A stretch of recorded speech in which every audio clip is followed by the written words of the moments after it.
So still in Song of Songs chapters 3. So the guards who go about the city found me. This is verse 3. And I asked them, have you seen the one I love? Accidentally causing that offense. I had just passed them when I found the one I love. I held on to him and would not let him go, until I brought him to my mother's house, to the chamber of the one who conceived me. So here, we've just had a minor conflict that soon will be a major conflict with the rest of the bride, where she has been seeking him out. She went to the streets and the plazas to find him. The bride, the Shulamite, is saying, I need you, I love you, I'm seeking you in worship and in prayer. I'm not seeking you out with my actions and my duty, like the guards, the watchmen on the wall are. I'm seeking you with my heart. And she passes the guards who didn't find him, and she finds him. And she says, I had just passed them when I found the one I love. I held on to him and would not let him go, until I brought him to my mother's house, to the chamber of the one who conceived me.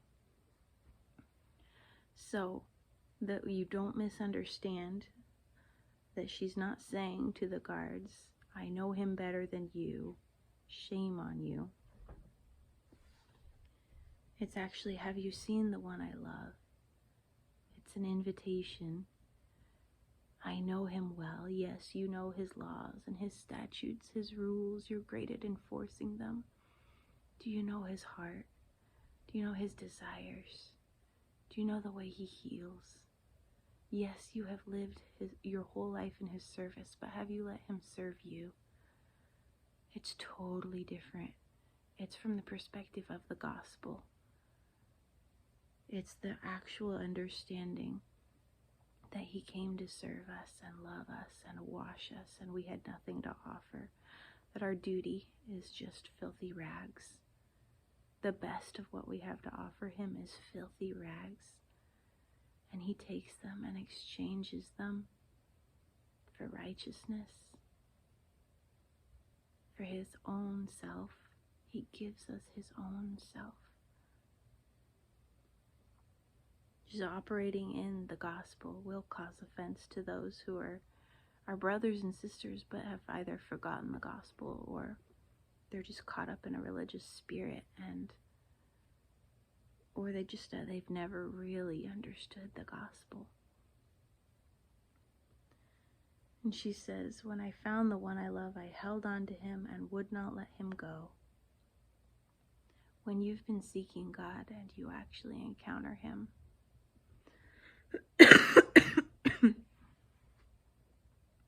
you don't let him go. You hold on to that revelation. You are thrilled. She took to the streets and the plazas. That might have looked like us going out and doing evangelism. That might be us going out and just actually talking to literally anyone we can in the streets, looking for the one we love, trying to find where our God is moving. And she says, I brought him into my mother's house. See, when you're familiar with God and you know his heart, and you're not just stuck in a religious spirit, you're not looking anymore for just a group of people who are really good at following all of the rules. Seeing where God is actually moving, seeing where his work is happening, seeing where he is abiding, seeing where his fruit is growing, where his sheep, his flock are, it's going to look so different than what we thought it did. It doesn't look like a church of really well-behaved people. She went to the streets and the plazas because where God is with the poor and the lowly. It's with lost and broken people. He loves the least of these so much. And family in Christ doesn't look like really clean, well put together people. It looks like the lost and the lowly who have been saved. It looks like those who had nothing, who who, even if they had everything, realized that it was nothing. And they've been given everything.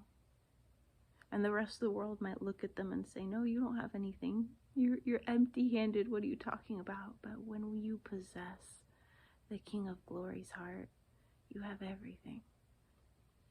She says she brought him into her mother's house, the chamber of the one who conceived me.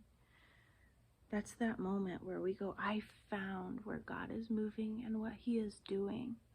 I have discovered his purpose and his mission in my city. I have found it.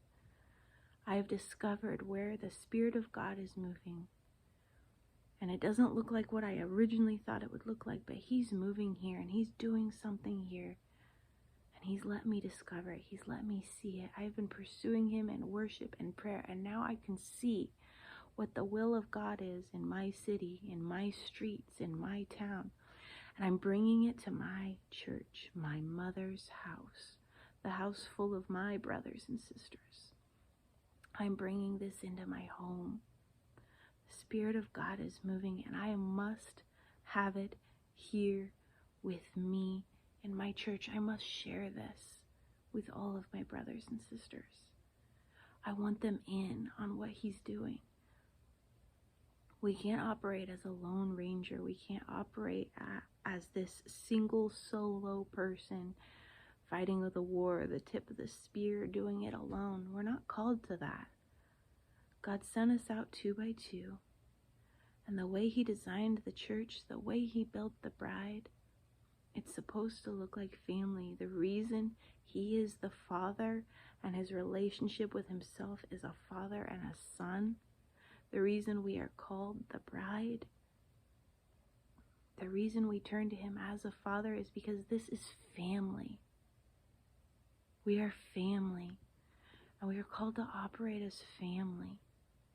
And that gets messy, and that gets rough, and that causes offense, and that needs forgiveness. And everyone's shortcomings are known and exposed, and glory is given to God. We're all there. We're all together. We seek him together. We worship together. We're called to do this together. We're not supposed to leave each other behind. We're not supposed to try to hide it under a basket and to hold on to this precious thing and keep it for ourselves.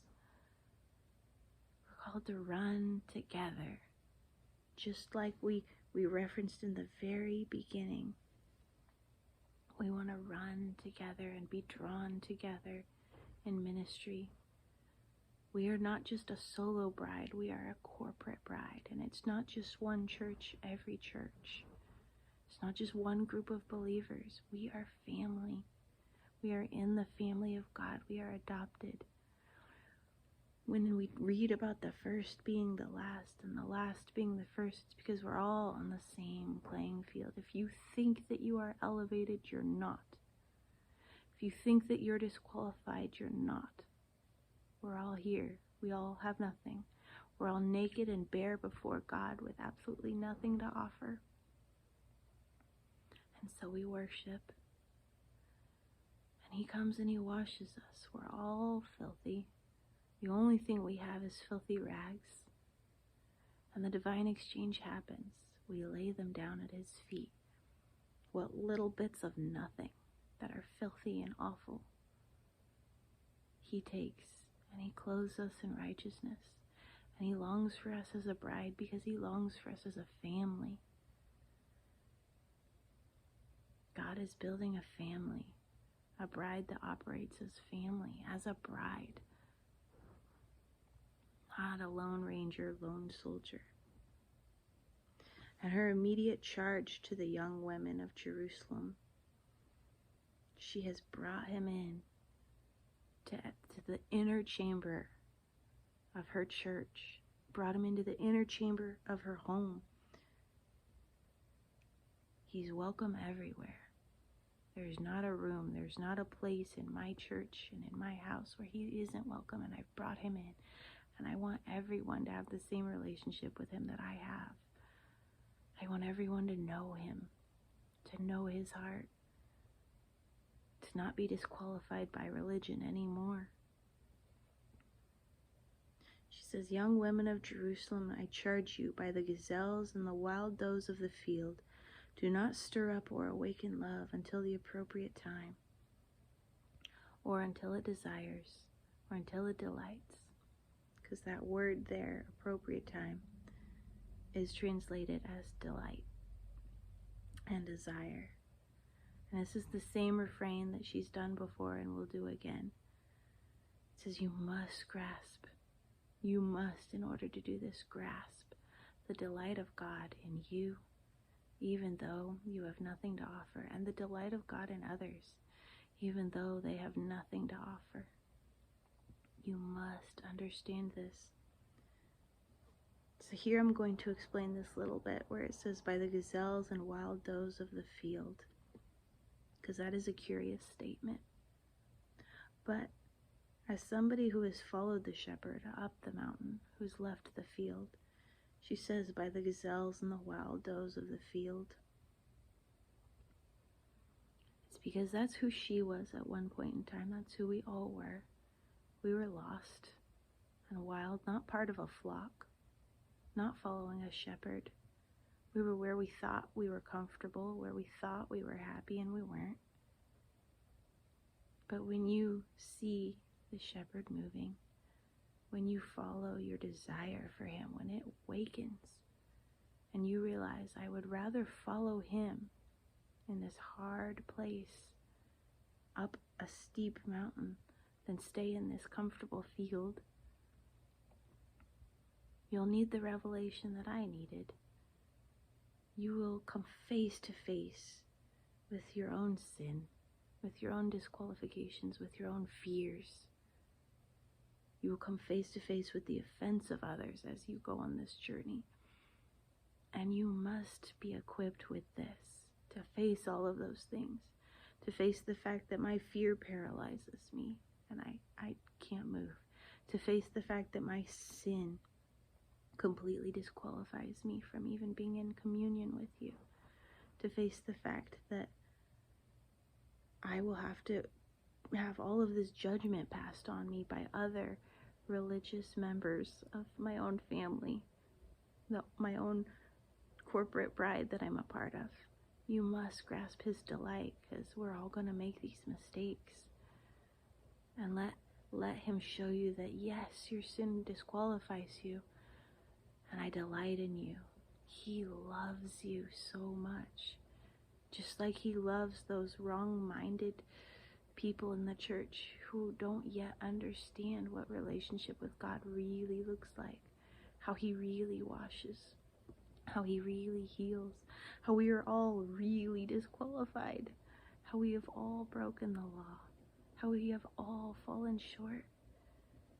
And he is so faithful, and it is his delight to pay that price, to draw us in, to make us clean, to bring us in close. We were the hope set before him. We still are. You bring him so much joy, and so do these other broken believers. You must grasp that in your own sin even, he absolutely loves you, and it is his delight to wash you as you turn to him and say, once again, I have fallen and have nothing to offer but my own filthy sin and shame. Wash me. Make me clean. Make me yours. You will need that revelation. You will need it in order to bring him into your own church, your own mother's house. You'll need it to run through the streets and encounter the religious spirit of soldiers. You will need it as you face your own fears, as you go through the darkness, as you stumble. You'll need that revelation over and over, and it's the revelation of Jesus Christ. It is the cross. It is the gospel. Our sins are paid for. It is finished. By his stripes we are healed. And keep running back to him with this revelation. You will need it. I'm going to pause there because she's about to get a really cool close-up revelation of God. And that's our next section.